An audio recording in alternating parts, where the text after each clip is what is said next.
Okay, welcome back to the next video lesson for writing your TDA, your text dependent analysis. Just to review where we've been and where we're going, this is your organizer. Well, this is my organizer. You should have your organizer. Split screen with this Edpuzzle. So if you haven't done that already, go ahead and do that now. All right, you should have already completed your introduction organizer. You've got your hook sentence.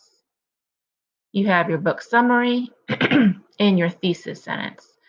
So if that is something you need to finish up, you probably should pause this video, quickly finish that up. You might want to go back to the previous Edpuzzle and listen to my video if you didn't do that, or if you need to re-listen to some directions. But today we're going to move forward and you're going to write the body paragraph of your essay. So yesterday, you filled out this citing evidence form.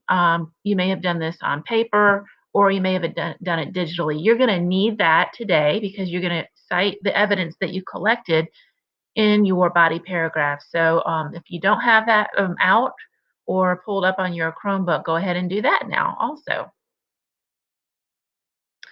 Okay, so you've got your evidence and you've got your organizer and you've got this tutorial. So we've got three different documents that we're working on, but you're good, you're smart, you can handle it. So I'm going to scroll past the introduction and take you straight to the body paragraph.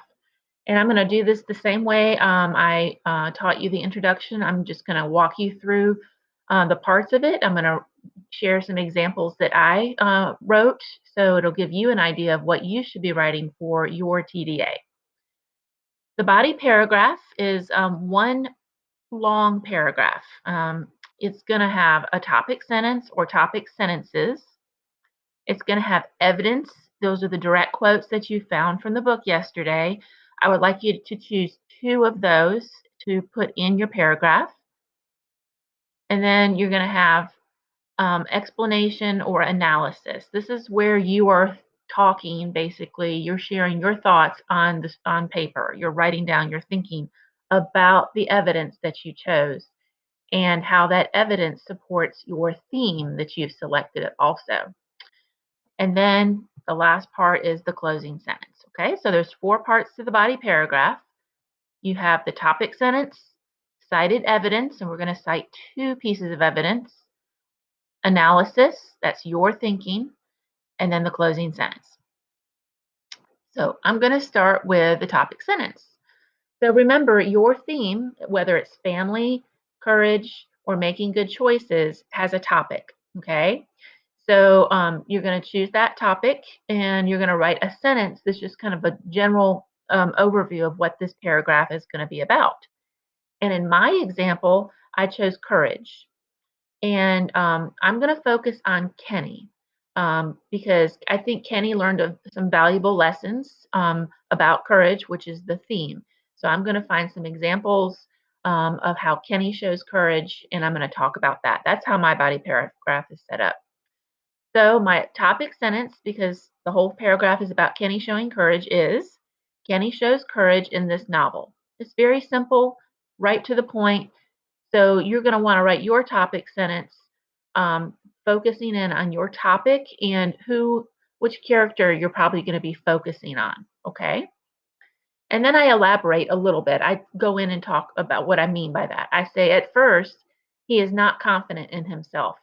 He's picked on all the time, but by the end of the story, he finds courage to overcome his conflicts. So just a little bit of an introduction about what this paragraph is going to be about and what my evidence is. So I'm going to pause this video. I would like you to write your topic sentence or your topic sentences for your body paragraph now.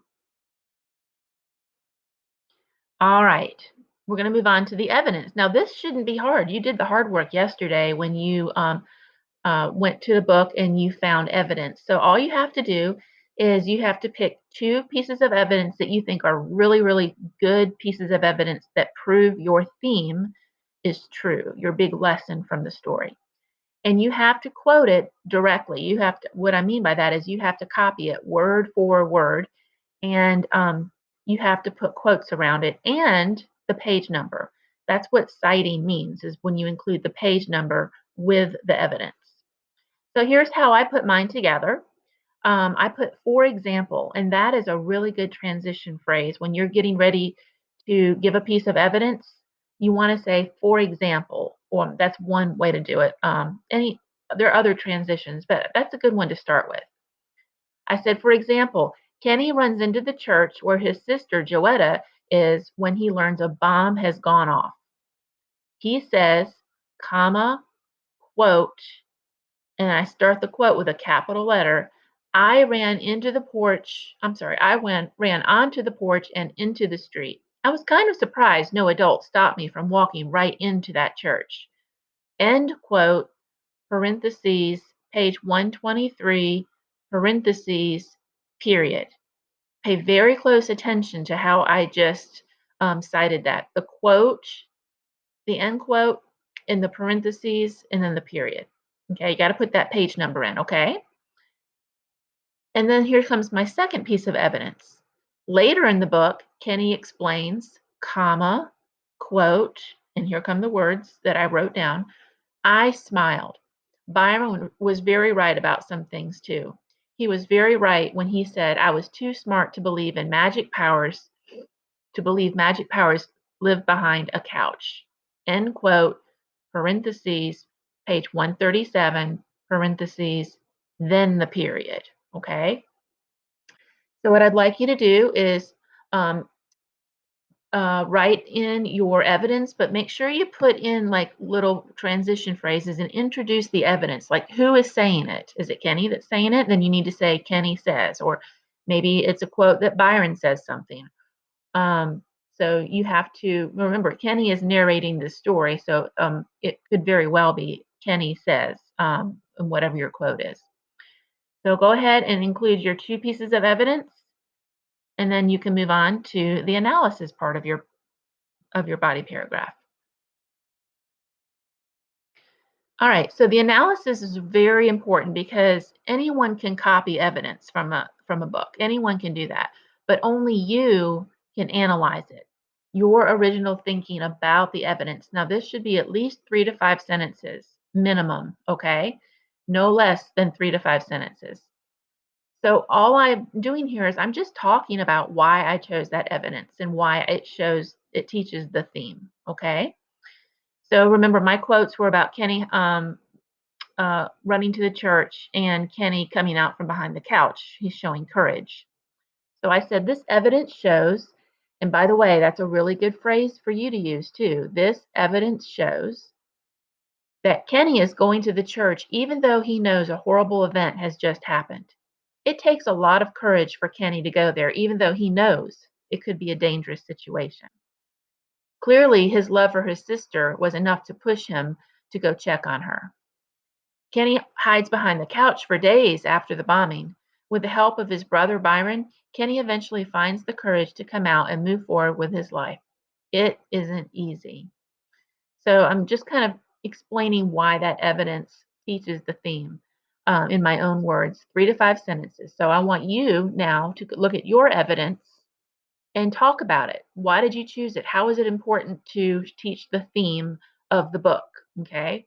Pretend like we're just having a conversation and you just write the words that you would tell me on the screen. Okay. I'm going to pause the video. And finally, you're almost done.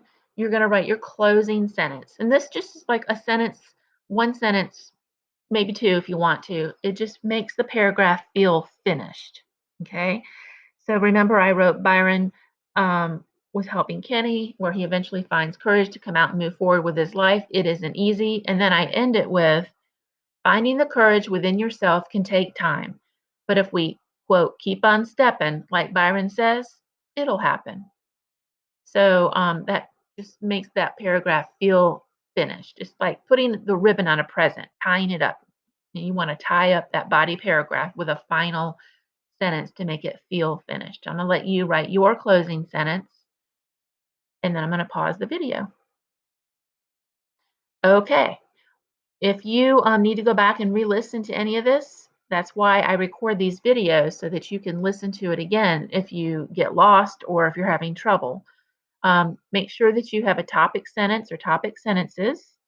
You have two evidence from the book, and you have to have those with quotation marks and make sure that they're cited properly with the parentheses and the period.